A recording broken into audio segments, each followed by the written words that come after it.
includes over 750 Allied planes. At first, Warthogs are limited to attacking Iraqi radar sites along the border. But by the second day of war, Saddam Hussein embarks on his Scud terror campaign, and the Hog's role changes dramatically. 7 Scuds landed in Israel. But they weren't chemicals. They said small bombs, maybe 7 inches. As Iraqi missiles fall indiscriminately on Tel Aviv, Israeli patience evaporates. Within hours, IAF F-15s stand ready to strike Iraq.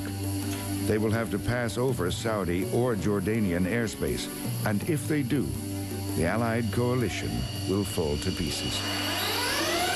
Well, at the time, we thought they were very close. As I recall, there was one night when they had their planes ready to go, and they asked us to get permission from the Saudis for them to overfly Saudi airspace, which the Saudis were not at all interested in doing. We really didn't want them over there either. It is decided that the ugliest bird in the fleet will take on the Scuds. In this task, her slowness will be an asset. On average, an F-16 can spend just 15 minutes TOT, or time over target, in searching for the enemy missile sites. The low, slow, and fuel-efficient Warthog can loiter for more than an hour.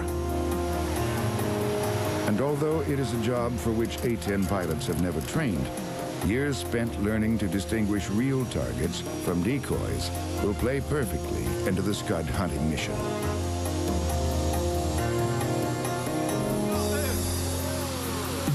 Listen, guy, I gotta have a talk with my travel agent. This is not what I had arranged. It was an unusual mission, but for an A-10 guy, it was really kind of neat because I knew exactly where the target was. I even had some photographs of that target. They told me exactly what to shoot. I was able to pre-plan the mission and actually decide how I was going to execute that mission before I ever walked out the door.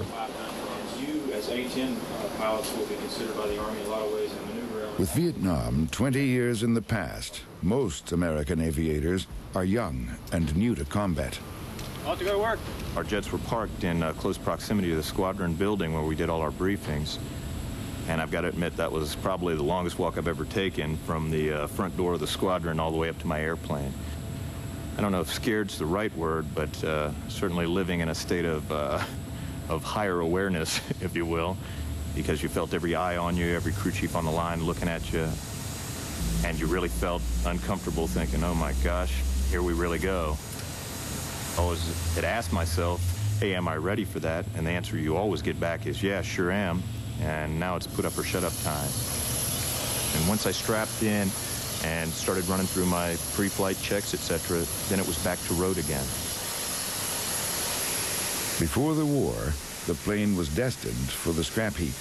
Now, it sets out on one of the most important missions of the conflict. This Air Force stepchild does not carry the infrared guidance pods and other navigational systems that more favored aircraft have. Instead, pilots fly with a map on their laps and navigate according to the roads and wadis below. Intelligence photos and data are rare to non-existent. I know one particular guy that was sitting in what we call hot pit, or the ICT, the Integrated Combat Turn, getting the bombs loaded up. And the intel officer climbs up a ladder, shows him a huge scale map, a 1 to 2 million map, a little red dot on it, and says, see that? He says, yeah. He says, that's where you're going. Okay. They set out on northwest flight paths in their stick and rudder aircraft, some 30 planes in all. They will search for the 20-foot missiles hidden somewhere in 300,000 square miles of desert below.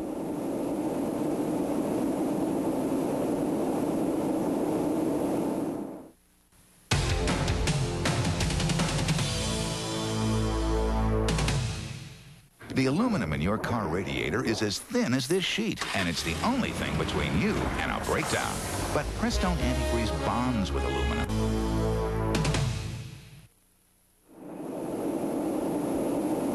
The A-10 was built to hunt Warsaw packed tanks. Warthog pilots were trained to fly low and to avoid radar detection using the cover of the hills and valleys of Central Europe. But over Iraq, the textbook is discarded. Flying over flat, trackless desert means no cover at all. Instead, hog drivers fly high to avoid ground fire while being ever watchful for Soviet-made SAM missiles.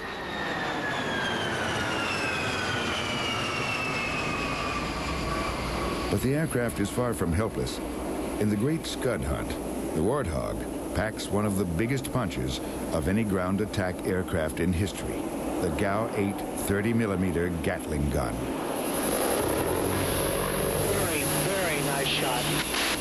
We love the gun. There's never been an A-10 driver that just didn't get a big smile on his face when he knew he had a lot of rounds to shoot. It's a very, very viable weapon system, and it works for virtually any target. It can take out anything from hardened armor and tanks to tearing up an artillery pit to strafing a command post to just taking out a convoy of trucks.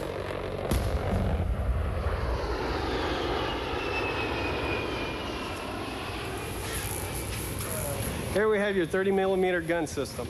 System consists of a drum assembly, which stores the ammunition, a drive assembly that would be located approximately between the two units, and your gun assembly.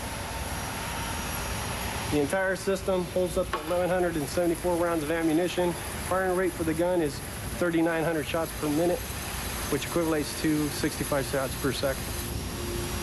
If the pilot had to, at any one time, hold the trigger, he would have approximately 18 seconds worth of firepower, but at which time the barrels would melt. GAU-8 gun was really a kind of philosophical extension of the 30mm cannon in World War II, particularly those that were hung on Ju-87 Stukas in the German campaign in Russia. But that gun was built to kill tanks. That was the idea. And the gun is extremely effective. With a depleted uranium round, it truly can melt a tank.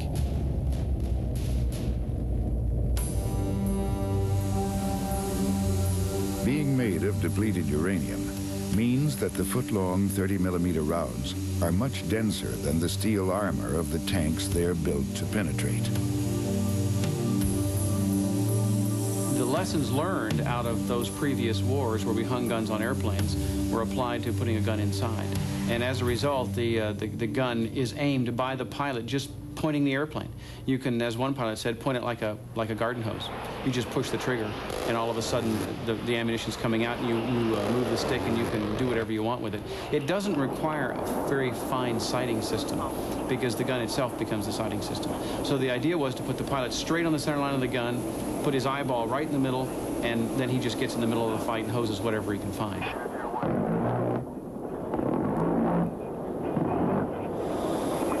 The gun will be used against Scuds, SAM missile sights, and armor. With a hard sight similar to that used on a hunting rifle, the GAU-8 can shoot much further than pilots can see. Still, those with keen eyes can kill enemy tanks at over a mile, and armored cars from more than 2. In the mission to destroy Iraqi Scuds, however, both gun and aircraft prove nearly useless. Despite claims of success by American commanders, claims meant to placate the Israelis and keep them out of the war, the enemy missiles were almost impossible to find.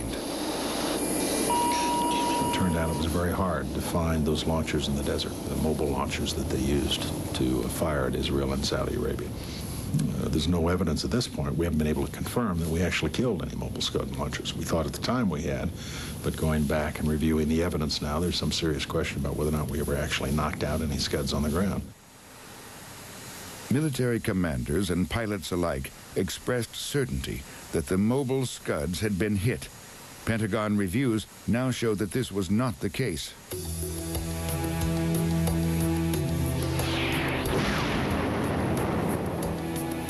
Most of Iraq's 30 hard-launch sites were destroyed in the first few days of war. But these were really just decoys, meant to divert air assaults away from the enemy's true threat. The problem was that the Iraqis never intended to use these stationary sites. They had mobile Scud launchers that could